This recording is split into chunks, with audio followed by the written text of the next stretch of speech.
شروع اللہ کے نام سے جو بڑا مہربان نہایت رحم والا ہے۔ الف لام را، یہ وہ کتاب ہے جس کی آیتیں مستحکم ہیں اور خدائے حکیم و خبیر کی طرف سے بتفصیل بیان کر دی گئی ہے۔ وہ یہ کہ خدا کے سوا کسی کی عبادت نہ کرو اور میں اس کی طرف سے تم کو ڈر سنانے والا اور خوشخبری دینے والا ہوں، اور یہ کہ اپنے پروردگار سے بخشش مانگو اور اس کے آگے توبہ کرو، وہ تم کو ایک وقت مقرر تک متاع نیک سے بہرہ مند کرے گا اور ہر صاحب بزرگی کو اس کی بزرگی کی داد دے گا، اور اگر روگردانی کرو گے تو مجھے تمہارے بارے میں قیامت کے بڑے دن کے عذاب کا ڈر ہے۔ تم سب کو خدا کی طرف لوٹ کر جانا ہے اور وہ ہر چیز پر قادر ہے۔ دیکھو، یہ اپنے سینوں کو دوہرا کرتے ہیں تاکہ خدا سے پردہ کریں۔ سن رکھو، جس وقت یہ کپڑوں میں لپٹ کر پڑتے ہیں تب بھی وہ ان کی چھپی اور کھلی باتوں کو جانتا ہے، وہ تو دلوں تک کی باتوں سے آگاہ ہے۔ اور زمین پر کوئی چلنے پھرنے والا نہیں مگر اس کا رزق خدا کے ذمے ہے، وہ جہاں رہتا ہے اسے بھی جانتا ہے اور جہاں سونپا جاتا ہے اسے بھی۔ یہ سب کچھ کتاب روشن میں لکھا ہوا ہے۔ اور وہی تو ہے جس نے آسمانوں اور زمین کو 6 دن میں بنایا، اور اس وقت اس کا عرش پانی پر تھا۔ تمہارے پیدا کرنے سے مقصود یہ ہے کہ وہ تم کو آزمائے کہ تم میں عمل کے لحاظ سے کون بہتر ہے، اور اگر تم کہو کہ تم لوگ مرنے کے بعد زندہ کر کے اٹھائے جاؤ گے تو کافر کہہ دیں گے کہ یہ تو کھلا جادو ہے۔ اور اگر ایک مدت معین تک ہم ان سے عذاب روک دیں تو کہیں گے کہ کون سی چیز عذاب کو روکے ہوئے ہے؟ دیکھو، جس روز وہ ان پر واقع ہوگا پھر ٹلنے کا نہیں، اور جس چیز کے ساتھ یہ استہزاء کیا کرتے ہیں وہ ان کو گھیر لے گی۔ اور اگر ہم انسان کو اپنے پاس سے نعمت بخشیں پھر اس سے اس کو چھین لیں تو نا امید اور نا شکرہ ہو جاتا ہے۔ اور اگر تکلیف پہنچنے کے بعد آسائش کا مزہ چکھائیں تو خوش ہو کر کہتا ہے کہ آہا، سب سختیاں مجھ سے دور ہو گئیں۔ بے شک وہ خوشیاں منانے والا اور فخر کرنے والا ہے۔ ہاں، جنہوں نے صبر کیا اور عمل نیک کیے، یہی ہیں جن کے لیے بخشش اور اجر عظیم ہے۔ شاید تم کچھ چیز وہی میں سے جو تمہارے پاس آتی ہے چھوڑ دو، اور اس خیال سے تمہارا دل تنگ ہو کر کہ کافر یہ کہنے لگیں کہ اس پر کوئی خزانہ کیوں نہیں نازل ہوا، یا اس کے ساتھ کوئی فرشتہ کیوں نہیں آیا۔ اے محمد صلی اللہ علیہ وآلہ وسلم، تم تو صرف نصیحت کرنے والے ہو، اور خدا ہر چیز کا نگہبان ہے۔ یہ کیا کہتے ہیں کہ اس نے قرآن از خود بنا لیا ہے؟ کہہ دو کہ اگر سچے ہو تو تم بھی ایسی 10 صورتیں بنا لاؤ، اور خدا کے سوا جس کو بلا سکتے ہو بلا بھی لو۔ اگر وہ تمہاری بات قبول نہ کریں تو جان لو کہ وہ خدا کے علم سے اترا ہے، اور یہ کہ اس کے سوا کوئی معبود نہیں، تو تمہیں بھی اسلام لے آنا چاہیے۔ جو لوگ دنیا کی زندگی اور اس کی زیب و زینت کے طالب ہوں، ہم ان کے اعمال کا بدلہ انہیں دنیا ہی میں دے دیتے ہیں، اور اس میں ان کی حق تلفی نہیں کی جاتی۔ یہ وہ لوگ ہیں جن کے لیے آخرت میں آتش جہنم کے سوا اور کچھ نہیں، اور جو عمل انہوں نے دنیا میں کیے سب برباد، اور جو کچھ وہ کرتے رہے سب ضائع ہوا۔ بھلا جو لوگ اپنے پروردگار کی طرف سے دلیل روشن رکھتے ہوں اور ان کے ساتھ ایک آسمانی گواہ بھی اس کی جانب سے ہو، اور اس سے پہلے موسیٰ کی کتاب ہو جو پیشوا اور رحمت ہے، تو کیا وہ قرآن پر ایمان نہیں لائیں گے؟ یہی لوگ تو اس پر ایمان لاتے ہیں، اور جو کوئی اور فرقوں میں سے اس سے منکر ہو تو اس کا ٹھکانہ آگ ہے۔ تو تم اس قرآن سے شک میں نہ ہونا، یہ تمہارے پروردگار کی طرف سے حق ہے، لیکن اکثر لوگ ایمان نہیں لاتے۔ اور اس سے بڑھ کر ظالم کون ہوگا جو خدا پر جھوٹ افطرا کرے؟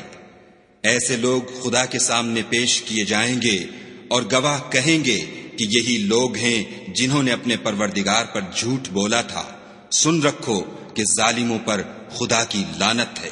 جو خدا کے رستے سے روکتے اور اس میں کجی چاہتے ہیں، اور وہ آخرت سے بھی انکار کرتے ہیں، یہ لوگ زمین میں کہیں بھاگ کر خدا کو ہرا نہیں سکتے، اور نہ خدا کے سوا کوئی ان کا حمایتی ہے۔ اے پیغمبر صلی اللہ علیہ وآلہ وسلم، ان کو دگنا عذاب دیا جائے گا، کیونکہ یہ شدت کفر سے تمہاری بات نہیں سن سکتے تھے اور نہ تم کو دیکھ سکتے تھے۔ یہی ہیں جنہوں نے اپنے تئیں خسارے میں ڈالا، اور جو کچھ وہ افترا کیا کرتے تھے ان سے جاتا رہا۔ بلا شبہ یہ لوگ آخرت میں سب سے زیادہ نقصان پانے والے ہیں۔ جو لوگ ایمان لائے اور عمل نیک کیے اور اپنے پروردگار کے آگے عاجزی کی، یہی صاحب جنت ہیں، ہمیشہ اس میں رہیں گے۔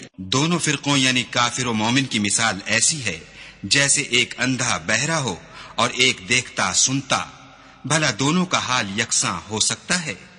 پھر تم سوچتے کیوں نہیں؟ اور ہم نے نوح کو ان کی قوم کی طرف بھیجا تو انہوں نے ان سے کہا کہ میں تم کو کھول کھول کر ڈر سنانے اور یہ پیغام پہنچانے آیا ہوں کہ خدا کے سوا کسی کی عبادت نہ کرو، مجھے تمہاری نسبت عذاب علیم کا خوف ہے۔ تو ان کی قوم کے سردار جو کافر تھے کہنے لگے کہ ہم تم کو اپنے ہی جیسا ایک آدمی دیکھتے ہیں، اور یہ بھی دیکھتے ہیں کہ تمہارے پیرو وہی لوگ ہوئے ہیں جو ہم میں ادنا درجے کے ہیں، اور وہ بھی رائے ظاہر سے، نہ غور و تعمق سے، اور ہم تم میں اپنے اوپر کسی طرح کی فضیلت نہیں دیکھتے بلکہ تمہیں جھوٹا خیال کرتے ہیں۔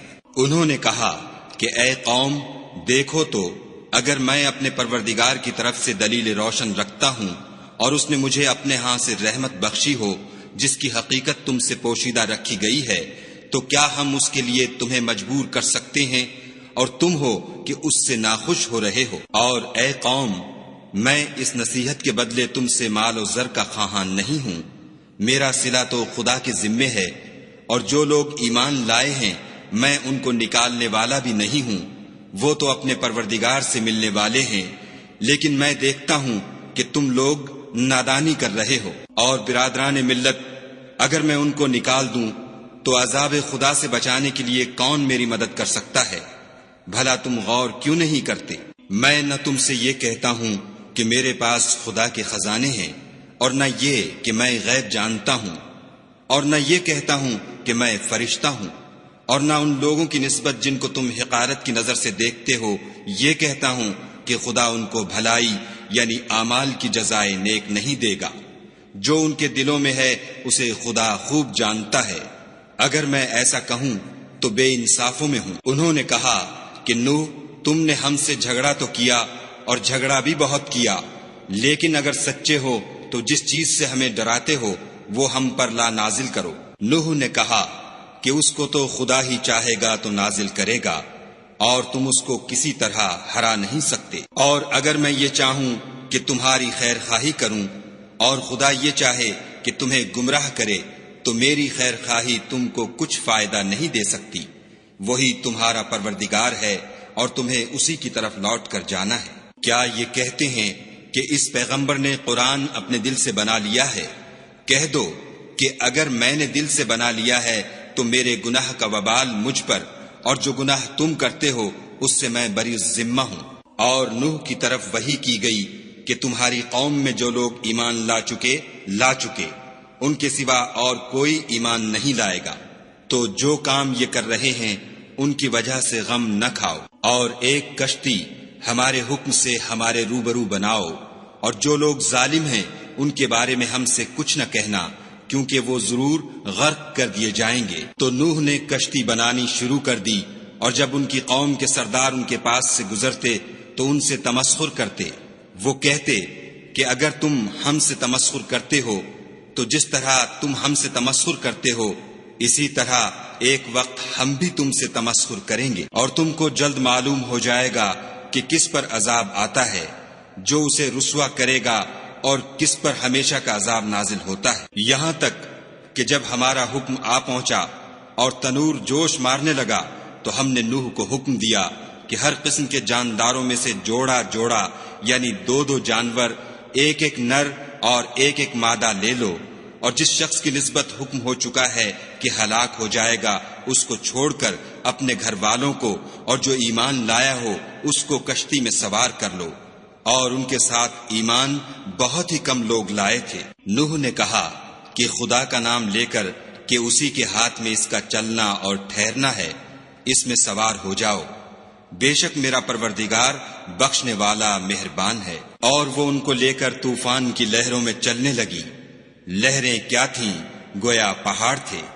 اس وقت نوح نے اپنے بیٹے کو کہ کشتی سے الگ تھا پکارا کہ بیٹا ہمارے ساتھ سوار ہو جا اور کافروں میں شامل نہ ہو۔ اس نے کہا کہ میں ابھی پہاڑ سے جا لگوں گا، وہ مجھے پانی سے بچا لے گا۔ انہوں نے کہا کہ آج خدا کے عذاب سے کوئی بچانے والا نہیں اور نہ کوئی بچ سکتا ہے مگر اس پر خدا رحم کرے۔ اتنے میں دونوں کے درمیان لہر آ حائل ہوئی اور وہ ڈوب کر رہ گیا۔ اور حکم دیا گیا کہ اے زمین اپنا پانی نگل جا اور اے آسمان تھم جا، تو پانی خشک ہو گیا اور کام تمام کر دیا گیا، اور کشتی کوہ جودی پر جا ٹھہری۔ اور کہہ دیا گیا کہ بے انصاف لوگوں پر لعنت۔ اور نوح نے اپنے پروردگار کو پکارا اور کہا کہ پروردگار، میرا بیٹا بھی میرے گھر والوں میں ہے، تو اس کو بھی نجات دے، تیرا وعدہ سچا ہے اور تو سب سے بہتر حاکم ہے۔ خدا نے فرمایا کہ نوح، وہ تیرے گھر والوں میں نہیں ہے، وہ تو ناشائستہ افعال ہے، تو جس چیز کی تم کو حقیقت معلوم نہیں اس کے بارے میں مجھ سے سوال ہی نہ کرو۔